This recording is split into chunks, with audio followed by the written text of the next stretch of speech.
Hello everyone, I am Pavitra Mallikarjun. In today's session, I am going to discuss about question tag. ಇವತ್ತಿನ session ಅಲ್ಲಿ ನಾನು question tag ಅನ್ನುವಂತಹ ಒಂದು topic ನ ಬಗ್ಗೆ ಮಾತಾಡ್ತಾ ಇದ್ದೀನಿ. ಈವರೆಗೂ ನನ್ನ ಚಾನೆಲ್ ಅನ್ನ ಮೊದಲನೇ ಬಾರಿಗೆ ನೋಡ್ತಾ ಇದ್ರೆ ನನ್ನ ಚಾನೆಲ್ ಅನ್ನ ಸಬ್ಸ್ಕ್ರೈಬ್ ಮಾಡ್ಕೊಳ್ಳಿ. Let's start the session. Question tag ಇದರ ಬಗ್ಗೆ ನಾನು ಇಂಟ್ರೊಡಕ್ಷನ್ ಕ್ಲಾಸ್ ಅನ್ನ ಲಾಸ್ಟ್ ಕ್ಲಾಸ್ ಅಲ್ಲಿ ಪಾರ್ಟ್ 1 ನಲ್ಲಿ ಮಾಡಿದ್ದೀನಿ. ಅದನ್ನ ನೋಡ್ಕೊಂಡು ನೀವು ಈ ವಿಡಿಯೋವನ್ನ ನೋಡಿದಾಗ ನಿಮಗೆ ಕ್ವಶನ್ ಟ್ಯಾಗ್ ಅನ್ನುವಂಥದ್ದು ತುಂಬಾ ಸುಲಭವಾಗಿ ಅರ್ಥ ಆಗುತ್ತೆ. ನೋಡಿ, ಕ್ವಶನ್ ಟ್ಯಾಗ್ ರೂಲ್ಸ್ ಸಹ ಹೇಳಿದೆ. What is question tag? Question tags are short questions. Short questions ಗಳಲ್ಲಿ ನಾವು ಆನ್ಸರ್ ಮಾಡಿದ್ರೆ ಅದನ್ನು ನಾವು ಕ್ವಶನ್ ಟ್ಯಾಗ್ಸ್ ಅಂತ ಹೇಳಿ ಕರಿತೀವಿ. ಇದಕ್ಕೆ ಕೆಲವು ರೂಲ್ಸ್ ಗಳನ್ನ ಹೇಳಿದ್ದೆ. ಕ್ವಶನ್ ಟ್ಯಾಗ್ಸ್ ಯಾವಾಗ್ಲೂ ಕ್ಯಾಪಿಟಲ್ ಲೆಟರ್ ಇಂದ ಸ್ಟಾರ್ಟ್ ಆಗ್ತದೆ. ಟ್ಯಾಗ್ಸ್ ಕ್ವಶನ್ಸ್ ಯಾವಾಗ್ಲೂ ಈ ಪ್ಯಾಟರ್ನ್ ಅಲ್ಲಿ ಇರ್ತವೆ. ಅಂದ್ರೆ ಏನು? ಕ್ಯಾಪಿಟಲ್ ಲೆಟರ್ ಇಂದ ಸ್ಟಾರ್ಟ್ ಆಗಿರುತ್ತೆ, ಕಮ ಇಂದ ಎಂಡ್ ಆಗಿರುತ್ತೆ, ಮತ್ತೆ ಲಾಸ್ಟ್ ಗೆ ಕ್ವಶನ್ ಮಾರ್ಕ್ ಇಂದ ಈ ಒಂದು ಸೆಂಟೆನ್ಸ್ ಪೂರ್ತಿ ಆಗುತ್ತೆ ಅಂತ ಹೇಳಿದ್ದೆ. ಮತ್ತೆ ಇನ್ನೂ ಕೆಲವು ರೂಲ್ಸ್ ಗಳೇನು? ಪಾಸಿಟಿವ್ ಸ್ಟೇಟ್ಮೆಂಟ್ ನಮಗೆ ಕೊಟ್ಟಿದ್ರೆ ನೆಗೆಟಿವ್ ಸ್ಟೇಟ್ಮೆಂಟ್ ಅನ್ನಾಗಿ ಕ್ವಶನ್ ಟ್ಯಾಗ್ ಮಾಡಬೇಕು. ನೆಗೆಟಿವ್ ಸ್ಟೇಟ್ಮೆಂಟ್ ಕೊಟ್ಟಿದ್ರೆ ಪಾಸಿಟಿವ್ ಅನ್ನಾಗಿ ನಾವು ಕ್ವಶನ್ ಟ್ಯಾಗ್ ಅನ್ನ ಮಾಡಬೇಕು.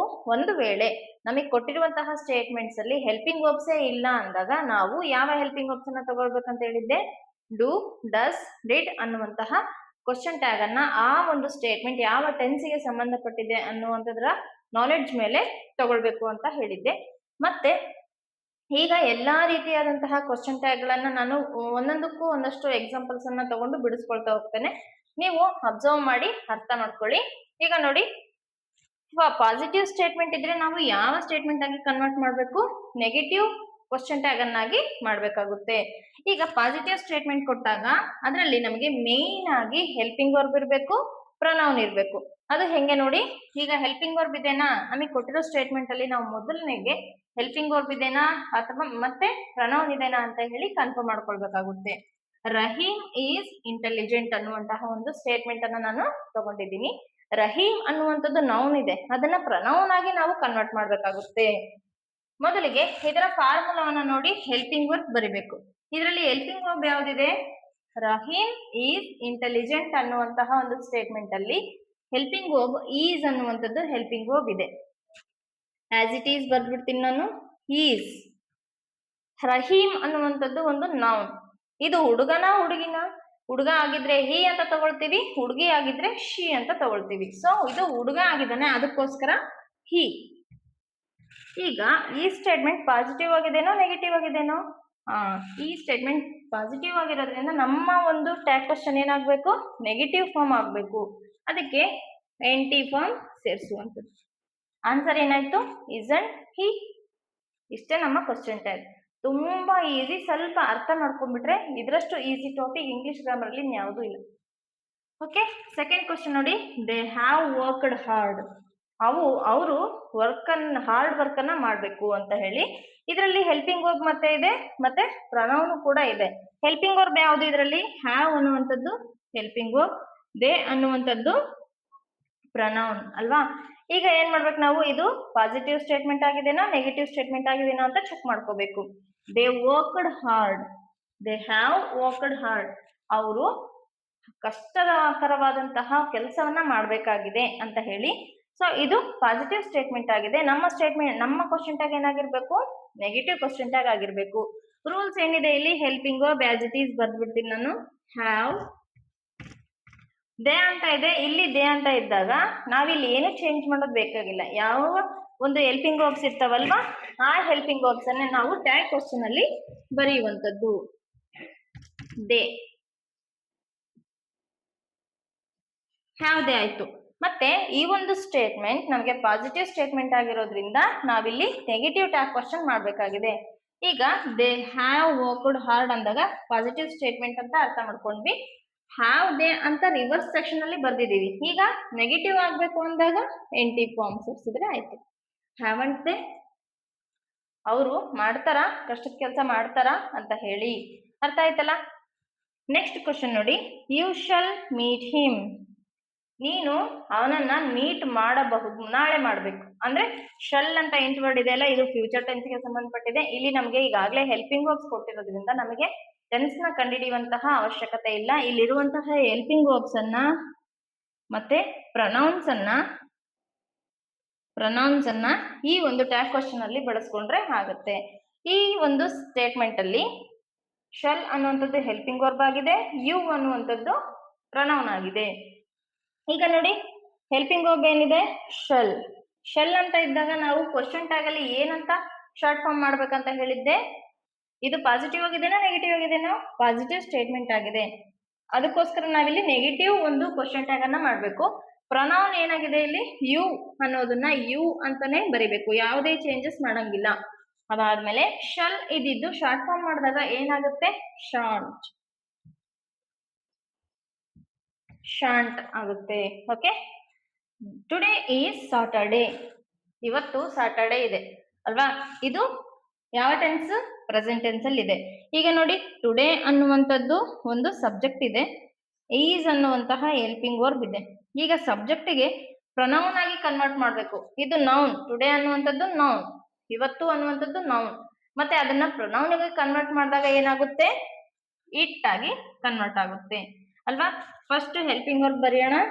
ಈಸ್ ಇದೆ, ಟುಡೇ ಅನ್ನೋದನ್ನ ಪ್ರೊನೌನ್ ಗೆ ಕನ್ವರ್ಟ್ ಮಾಡಿದಾಗ ಇಟ್ ಆಗುತ್ತೆ, ಇಟ್ ಆಗುತ್ತೆ.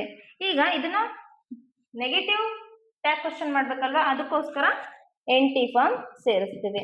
isn't it? ಇಷ್ಟು ನಿಮ್ಮ ಆನ್ಸರ್. ನೆಕ್ಸ್ಟ್ ನೋಡಿ ವಿ ಆರ್ ಲೇಟ್. ನೋಡಿ ನೀವು ನೋಡ್ಬೇಕಾಗಿರೋದು ಒಂದು ಸಬ್ಜೆಕ್ಟ್ ನೋಡ್ಬೇಕು, ಇನ್ನೊಂದು ಹೆಲ್ಪಿಂಗ್ ವರ್ಬ್ ನೋಡ್ಬೇಕು. ಇವೆರಡನ್ನ ನೋಡಿದ್ರೆ ನಿಮಗೆ ಕ್ವಶನ್ ಟ್ಯಾಗ್ ಕನ್ಫರ್ಮ್ ಆಗುತ್ತೆ. ಓಕೆ, ಆರ್ ವಿ ಇದು ಪಾಸಿಟಿವ್ ಸ್ಟೇಟ್ಮೆಂಟ್ ಆಗಿರೋದ್ರಿಂದ ನಾವು ಎನ್-ಟಿ ಫಾರ್ಮ್ ಸೇರಿಸಿದ್ರೆ ಸಾಕು. Aren't we? ಈಗ ನೋಡಿ ಒಂದು ಸ್ಪೆಷಲ್ ಯೂಸೇಜ್ ಇದೆ. I am a teacher. ಹಿಂಗಿದ್ದಾಗ ನಾನು ಇದನ್ನ ಪಾರ್ಟ್ 1 ಅಲ್ಲಿ ಖಾಲಿ ಬಿಟ್ಟಿದ್ದೆ, ಅದನ್ನ ಹೇಳ್ಬೇಕಂತ ಇದೆ, ಈಗ ಎಕ್ಸ್ಪ್ಲೇನ್ ಮಾಡ್ತೀನಿ. ಆಮ್ ಇದ್ದಾಗ ನೀವು ಏನಂತ ಕ್ವಶನ್ ಟ್ಯಾಗ್ ಮಾಡ್ಬೇಕಾಗುತ್ತೆ? ಐ ಅನ್ನುವಂಥದ್ದು ಐ ಆಸ್ ಇಟ್ ಈಸ್ ಇರುತ್ತೆ. ಇದು ಪಾಸಿಟಿವ್ ಸ್ಟೇಟ್ಮೆಂಟ್ ಆಗಿದೆ, ನಾವು ನೆಗೆಟಿವ್ ಸ್ಟೇಟ್ಮೆಂಟ್ ಮಾಡಬೇಕು. ಈಗ ಆಮಂಟ್ ಐ ಅಂತ ಬರೀತೀರಾ ನೋಡಿ, ಆಮಂಟ್ ಐ ಅಂತ ಬರೀತೀರಾ? ಹಂಗ್ ಬರೆಯಕ್ಕೆ ಬರಲ್ಲ, ಯಾಕಂದ್ರೆ ಈ ಒಂದು ವರ್ಡ್ ಇಂಗ್ಲಿಷ್ ಡಿಕ್ಷನರಿಯಲ್ಲಿನೇ ಇಲ್ಲ. ಸೊ ಅದಕ್ಕೋಸ್ಕರ ಆಮ್ ಅಂತ ನಮಗೆ ಒಂದ್ ವೇಳೆ ಹೆಲ್ಪಿಂಗ್ ವರ್ಬ್ ಅನ್ನ ಕೊಟ್ಟಾಗ ಇಲ್ಲಿ ಆರ್ ಅಂತ ಮಾಡ್ಕೋಬೇಕು. ಅರ್ಥ ಆಯ್ತಲ್ಲ? ಆರ್, ಅವಾಗ ನಾಟ್ ಫಾರ್ಮ್ ಸೇರಿಸಿದ್ರೆ ಆರಂಟ್ ಐ ಆಗುತ್ತೆ. ಇದನ್ನೇ ನಾನು ನೆಗೆಟಿವ್ ಸ್ಟೇಟ್ಮೆಂಟ್ ಮಾಡ್ತೀನಿ ನೋಡ್ರಿ. I am not A teacher ಅಂತ ಮಾಡ್ತೀನಿ. ಇವಾಗ ಏನಂತ ನಿಮ್ಮ ಆನ್ಸರ್ ಆಗುತ್ತೆ? As it is subject place ಅಲ್ಲಿ ಇರೋದನ್ನ ಆಸ್ ಇಟ್ ಈಸ್ ಪ್ರೊನೌನ್ ಅನ್ನ ಬರಿತೀನಿ. ಈಗ ಆರ್ ಐ ಅಂತ ಮಾಡ್ತೀರಾ? ಅದನ್ನ ಇಲ್ಲ, ಆಮ್ ಐ ಅಂತಾನೆ ಆಗ್ಬೇಕು. ಅರ್ಥ ಆಯ್ತಲ್ಲ? ಆಮ್ ಐ ನೆಗೆಟಿವ್ ಫಾರ್ಮ್ ಇದ್ರೆ ಪಾಸಿಟಿವ್ ಮಾಡ್ಬೇಕಾದಾಗ ಆಮ್ ಐ ಅಂತ ಬರ್ದ್ರೆ ಅದು ಕರೆಕ್ಟ್ ಆಗುತ್ತೆ. ಪಾಸಿಟಿವ್ ಸ್ಟೇಟ್ಮೆಂಟ್ ಅಲ್ಲಿ ಐ ಆಮ್ ಸಮಥಿಂಗ್ ಅಂತ ಹೇಳಿ ಬರ್ದಾಗ ನಾವಿಲ್ಲಿ ಆರಂಟ್ ಐ ಅಂತ ನೆಗೆಟಿವ್ ಕ್ವಶನ್ ಟ್ಯಾಗ್ ಅನ್ನ ತಗೊಳ್ಬೇಕಾಗುತ್ತೆ. ಇಷ್ಟು ಪಾಸಿಟಿವ್ ಸ್ಟೇಟ್ಮೆಂಟ್ ಗೆ ನೆಗೆಟಿವ್ ಕ್ವಶನ್ ಟ್ಯಾಗ್ಸ್ ಅನ್ನ ಮಾಡುವಂತಹ ವಿಧಾನ. ಈಗ ನಾವು ನೆಗೆಟಿವ್ ಸ್ಟೇಟ್ಮೆಂಟ್ಸ್ ಕೊಟ್ಟಾಗ ಪಾಸಿಟಿವ್ ಟ್ಯಾಗ್ ಕ್ವಶನ್ ಮಾಡೋದು ಹೆಂಗೆ ಅನ್ನೋದನ್ನ ಕಲ್ತ್ಕೊಳ್ಳೋಣ. ಓಕೆ, ಈಗ ನೋಡಿ ಇಷ್ಟೊತ್ತು ನಾವು ಪಾಸಿಟಿವ್ ಸ್ಟೇಟ್ಮೆಂಟ್ಸ್ ಅನ್ನ ನೋಡಿದ್ವಿ. ಈಗ ನೆಗೆಟಿವ್ ಸ್ಟೇಟ್ಮೆಂಟ್ಸ್ ಅನ್ನ ನಾವು ಪಾಸಿಟಿವ್ ಟ್ಯಾಗ್ ಕ್ವಶನ್ ಆಗಿ ಹೆಂಗ್ ಮಾಡೋದು ಅನ್ನೋದನ್ನ ಕಲ್ತ್ಕೊಳ್ಳೋಣ. ನಮಗೆ ನೆಗೆಟಿವ್ ಸ್ಟೇಟ್ಮೆಂಟ್ಸ್ ಇದ್ದಾಗ ಹೆಲ್ಪಿಂಗ್ ವರ್ಬ್ ಬರಬೇಕು ಮೊದಲಿಗೆ, ಆಮೇಲೆ ಪ್ರೊನೌನ್ ಬರಬೇಕು, ಆಮೇಲೆ ಕ್ವಶನ್ ಮಾರ್ಕ್ ಇಂದ ಈ ಒಂದು ಸೆಂಟೆನ್ಸ್ ಎಂಡ್ ಆಗ್ಬೇಕು. ಆ ರೀತಿಯಾಗಿದ್ರೆ ನಾವು ಅದನ್ನ ಟ್ಯಾಗ್ ಕ್ವಶನ್ ಅಂತೀವಿ. ಈಗ ನೋಡೋಣ.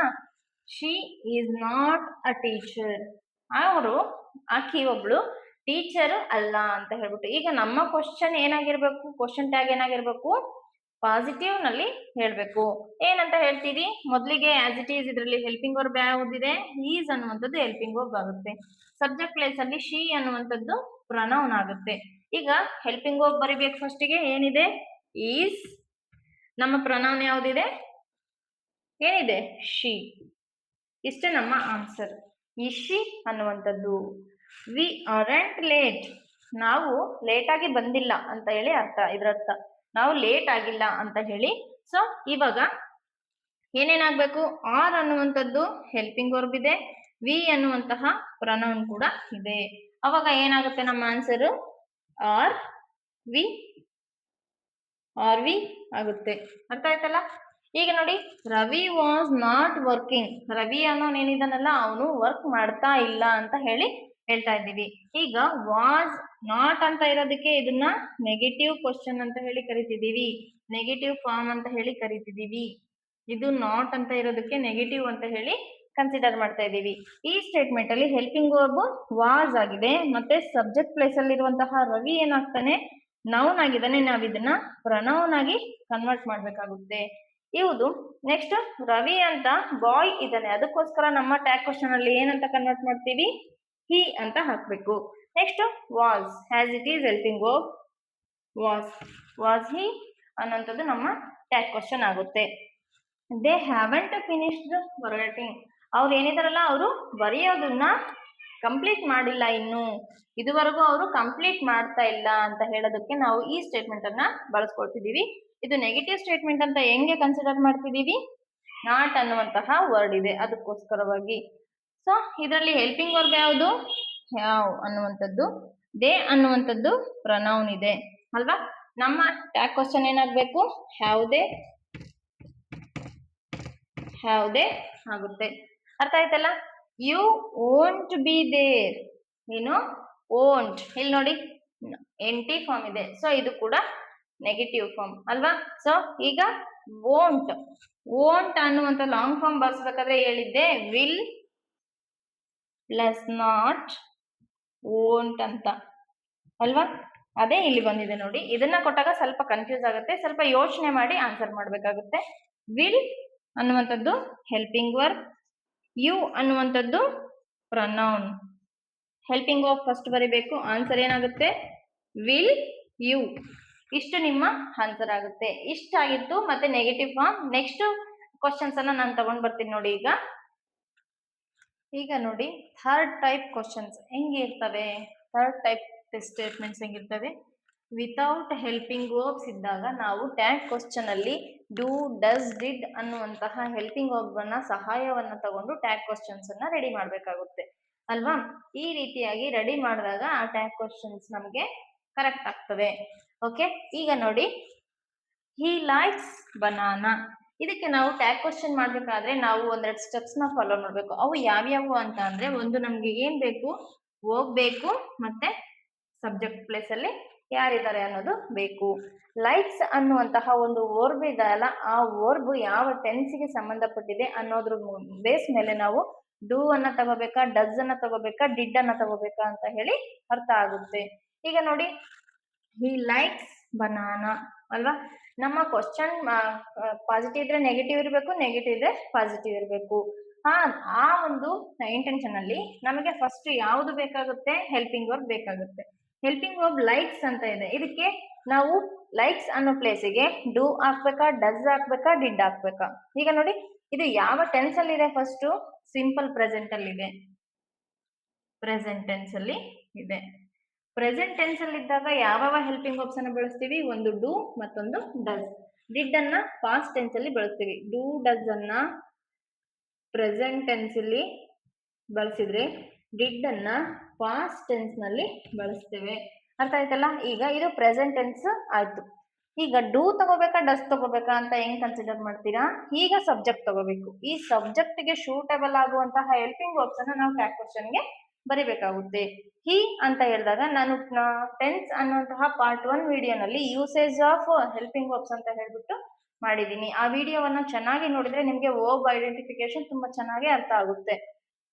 ಈಗ ನೋಡಿ ಹಿ ಅನ್ನುವಂಥದ್ದಕ್ಕೆ ಯಾವ ಹೆಲ್ಪಿಂಗ್ ವರ್ಬ್ ಶೂಟಬಲ್ ಆಗುತ್ತೆ, ಹಿ ಡೂ ಅನ್ನೋದು ಕರೆಕ್ಟ್ ಆಗುತ್ತಾ, ಹಿ ಡಸ್ ಅನ್ನೋದು ಕರೆಕ್ಟ್ ಆಗುತ್ತಾ, ಎಸ್, ಡಸ್ ಅನ್ನುವಂತಹ ಹೆಲ್ಪಿಂಗ್ ವರ್ಬ್ ಇದಕ್ಕೆ ಶೂಟಬಲ್ ಆಗುತ್ತೆ ಅಲ್ವಾ. ಹಿ ಡಸ್ ಅಂತ ನಾವು ಸ್ಟೇಟ್ಮೆಂಟ್ ಅಲ್ಲಿ ಬರೀತಾ ಇರ್ತೀವಿ.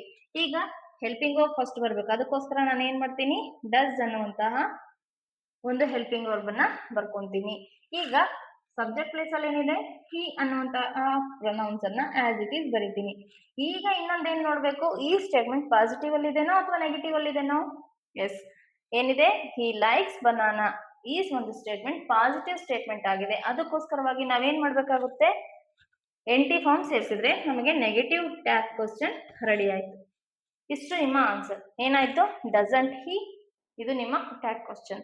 ಅರ್ಥ ಆಯ್ತಲ್ಲ. ಈಗ ಇನ್ನೊಂದು ನೋಡಿ, ದೇ ಟೀಚ್ ಹಿಂದಿ. ಅವರು ಹಿಂದಿಯನ್ನ ಟೀಚ್ ಮಾಡ್ತಾರೆ ಅಂತ ಹೇಳ್ಬಿಟ್ಟು.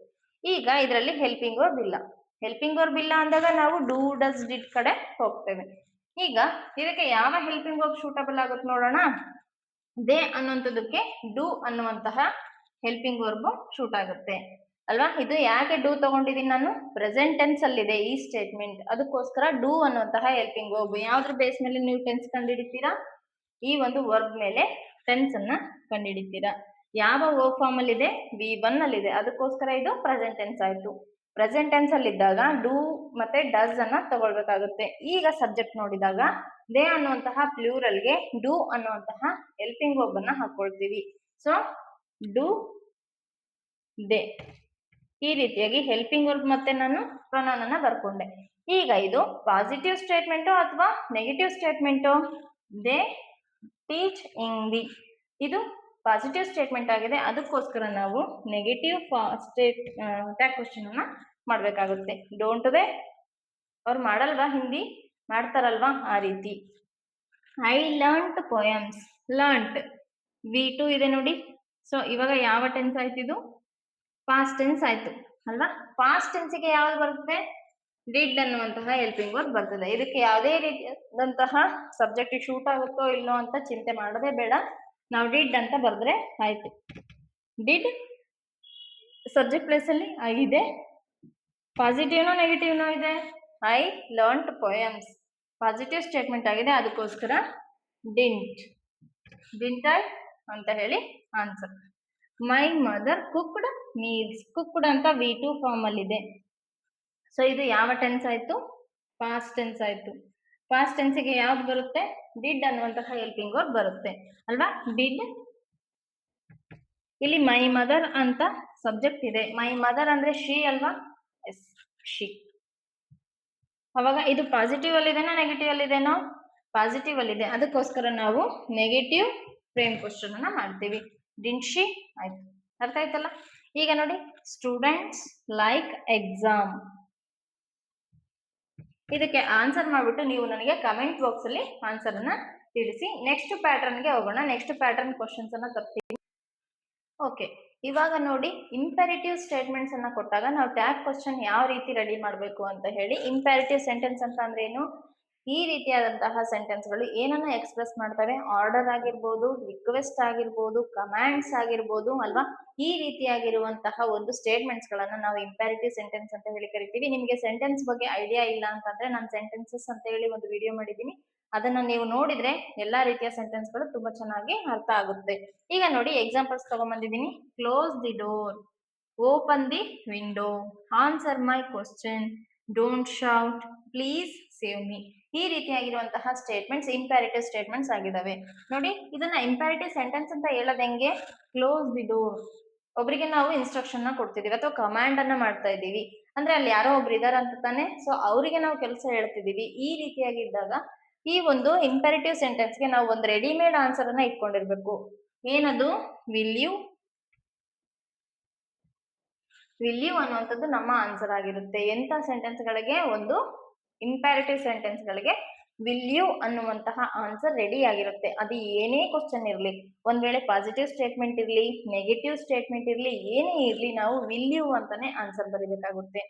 Will you open the door, close the door ಅಲ್ವಾ. ನೀನು ಆ ಡೋರ್ ಅನ್ನ ಕ್ಲೋಸ್ ಮಾಡ್ತೀಯಾ ಅಂತ ಹೇಳ್ಬಿಟ್ಟು. ನೆಕ್ಸ್ಟ್ ಓಪನ್ ದಿ ಡೋರ್, ಅದಕ್ಕೂ ಓಪನ್ ದಿ ವಿಂಡೋ ಅನ್ನೋದಕ್ಕೂ ಕೂಡ ವಿಲ್ ಯು ಅನ್ನುವಂತಹ ಆನ್ಸರೇ ಆಗಿರುತ್ತೆ ಅಲ್ವಾ. ಓಪನ್ ದಿ ವಿಂಡೋ, ಅಲ್ಲಿ ಒಂದು ವಿಂಡೋ ಇದೆ, ಅದನ್ನ ನೀನು ಓಪನ್ ಮಾಡು ಅಂತ ಹೇಳಿ ಇನ್ಸ್ಟ್ರಕ್ಷನ್ ಮಾಡ್ತಿದೀವಿ. ಅಲ್ಲಿ ಯಾರೋ ಒಬ್ರು ಇದಾರ ಅಂತ ತಾನೆ, ಎಸ್ ಮಾಡ್ತೀಯಾ ಆ ಕೆಲಸವನ್ನ ಅಂತ ಹೇಳೋದಕ್ಕೋಸ್ಕರ ನಾವು ವಿಲ್ ಯು ಅನ್ನುವಂತಹ ಒಂದು ವರ್ಡ್ ಅನ್ನ ಫಿಕ್ಸ್ಡ್ ಆನ್ಸರ್ ಆಗಿ ಬರಿಬೇಕು. ಆನ್ಸರ್ ಮೈ ಕ್ವಶನ್, ಆರ್ಡರ್ ಮಾಡ್ತಿದ್ದೀನಿ, ನಾನು ಕೇಳ್ತಿರೋ ಕ್ವಶನ್ಗೆ ಆನ್ಸರ್ ಮಾಡು ಅಂತ ಹೇಳಿ. ಅಲ್ಲಿ ಕೂಡ ಯಾರೋ ಒಬ್ರು ಇರ್ತಾರಲ್ಲ, ಅದಕ್ಕೋಸ್ಕರ ನಮ್ಮ ಆನ್ಸರ್ ಏನಾಗಿರ್ಬೇಕು, ವಿಲ್ ಯು.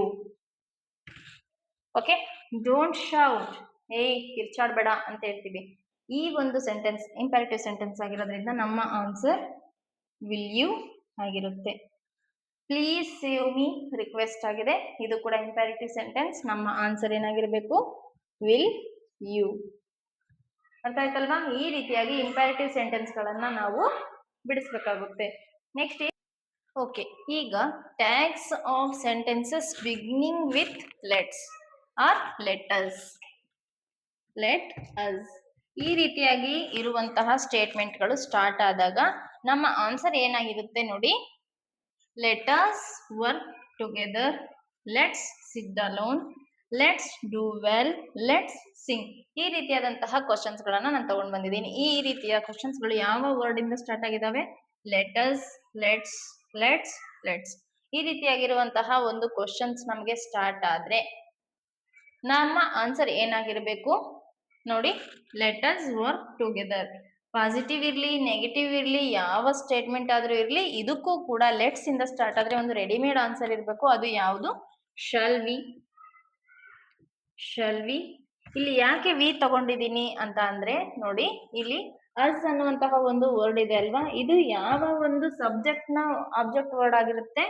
ವಿ ಅಲ್ವಾ. ಅದಕ್ಕೋಸ್ಕರ ಸಬ್ಜೆಕ್ಟ್ ಪ್ಲೇಸ್ಗೆ ಬಂದ್ರೆ ವಿ ಆಗಿರುತ್ತೆ, ಅದೇ ಆಬ್ಜೆಕ್ಟ್ ಪ್ಲೇಸ್ಗೆ ಹೋದಾಗ ಅಸ್ ಅನ್ನುವಂತಹ ಒಂದು ವರ್ಡ್ ಆಗುತ್ತೆ. ಈ ಅಸ್ ಅನ್ನುವಂಥದ್ದು ವಿ ವರ್ಡ್ ಇಂದ ಉಟ್ಕೊಂಡಿರೋದ್ರಿಂದ ನಾವು ಇಲ್ಲಿ ವಿ ಅನ್ನೋದನ್ನ ಬಳಸ್ಕೊಳ್ತೀವಿ. Okay, let us working together ಅಂದ್ರೇನು? ಒಂದು ಒಪ್ಪಿಗೆಯನ್ನ ಕೇಳ್ತಾ ಇರೋದು. ಶಲ್ ವಿ, ನಾವು ಅದನ್ನ ಮಾಡೋಣವಾ ಅಂತ ಹೇಳಿ ಪರ್ಮಿಷನ್ ಕೇಳ್ತಾ ಇರೋದಕ್ಕೆ ಈ ವರ್ಡ್ ಅನ್ನ ನಾವು ಬಳಸ್ಕೊಳ್ತೀವಿ. ಅರ್ಥ ಆಯ್ತಲ್ಲ? ಸಿಟ್, ಲೆಟ್ಸ್ ಸಿಟ್ ಅಲೋನ್ ಅನ್ನುವಂಥದ್ದು ಶಲ್ ವಿ. Shall we. ಈ ರೀತಿ ಲೆಟ್ಸ್ ಇಂದ ಸ್ಟಾರ್ಟ್ ಆದ್ರೆ ಎಲ್ಲಾ ಒಂದು ಕ್ವಶನ್ಗೂ ಕೂಡ ಅದೇ ಆನ್ಸರ್ ಆಗಿರುತ್ತೆ. ಈಗ ನೋಡಿ, let's do well, shall we. ಅರ್ಥ ಆಯ್ತಲ್ಲ? ಈ ಒಂದು ಕ್ವಶನ್ಗೆ ಕಮೆಂಟ್ ಬಾಕ್ಸ್ ನ ಮುಖಾಂತರವಾಗಿ ಆನ್ಸರ್ ಮಾಡಿ. ಅವಾಗ ನನಗೆ ನೀವು ನನ್ನ ವಿಡಿಯೋವನ್ನು ನೋಡ್ತಿದ್ದೀರಾ ಅಂತ ನನಗೆ ಅರ್ಥ ಆಗುತ್ತೆ. If you like my video, please subscribe, like, share, please comment to my comment box. Thanks for watching.